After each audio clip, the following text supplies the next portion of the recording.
Selamat pagi saudara-saudariku yang terkasih dalam Tuhan kita Yesus Kristus.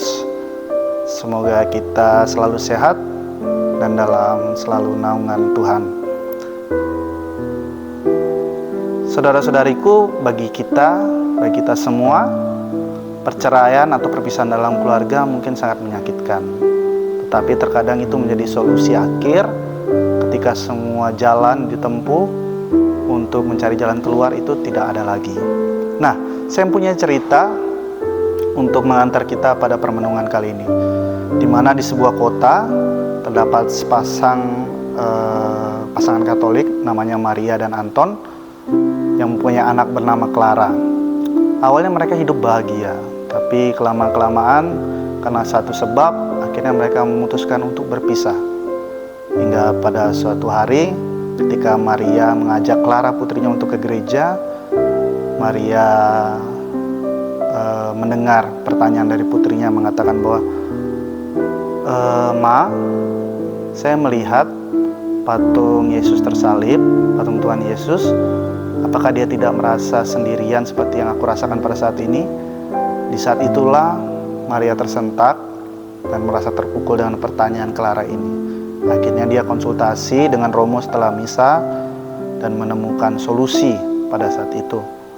Dan akhirnya Maria berkomunikasi dengan Anton dan bersepakat untuk membesarkan putrinya Clara dengan kasih sayang yang penuh untuk putrinya ini.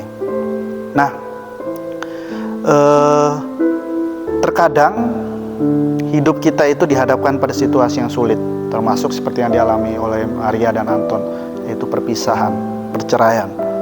Namun kita percaya bahwa Allah tidak pernah meninggalkan kita. Kepada pasangan yang mungkin sudah berpisah, percayalah bahwa Allah telah memanggil kita untuk menjalankan peran sebagai orang tua secara utuh, yaitu membesarkan putra-putri kita dan memberi kasih sayang secara penuh seperti yang dilakukan Maria dan Anton. Di dalam kitab suci pun Rasul Paulus memberikan surat, memberikan nasihat, yaitu Roma, kepada jemaat di Roma, bab 8 ayat 28 dikatakan bahwa kita tahu sekarang bahwa Allah turut bekerja dalam segala sesuatu untuk kebaikan mereka yang mengasihi Dia, yaitu mereka yang terpanggil sesuai dengan rencana Allah. Jadi meskipun perceraian itu bisa menjadi pengalaman yang sangat menyakitkan, pengalaman yang mungkin tidak ingin kita lalui atau tidak ingin kita rasakan, namun di dalam ayat ini dikatakan bahwa Tuhan memiliki rencana yang baik dan akan memakai setiap situasi termasuk penderitaan yang kita alami untuk kebaikan kita, meskipun terkadang sulit dipahami dan kita mengerti. Di dalam film, kalau teman-teman atau saudara-saudariku yang terkasih, di dalam film yang berjudul The Parent Trap, itu ada suatu scene di mana Nick mengatakan pada putrinya. Jadi film ini bercerita tentang sepasang keluarga yang mempunyai anak kembar dan akhirnya mereka mendapatkan hak asuh masing-masing. Tetapi pada suatu ketika Nick mengatakan kepada putrinya begini, kau tahu sebenarnya tidak seburuk itu. Kamu mempunyai satu orang tua yang kaya dan satu orang tua yang miskin. Tapi yang terpenting adalah kamu memiliki kedua orang tua dan kamu tidak sendirian.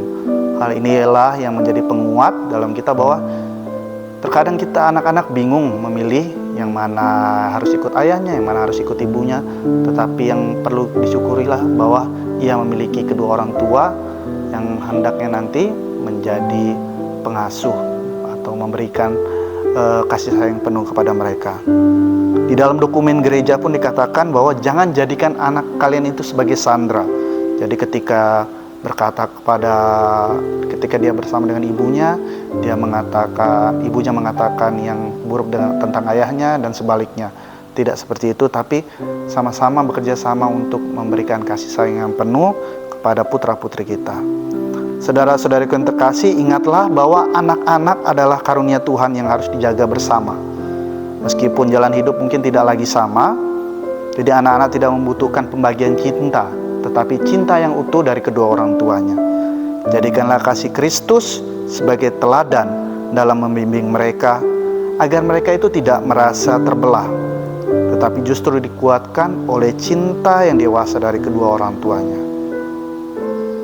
Amin.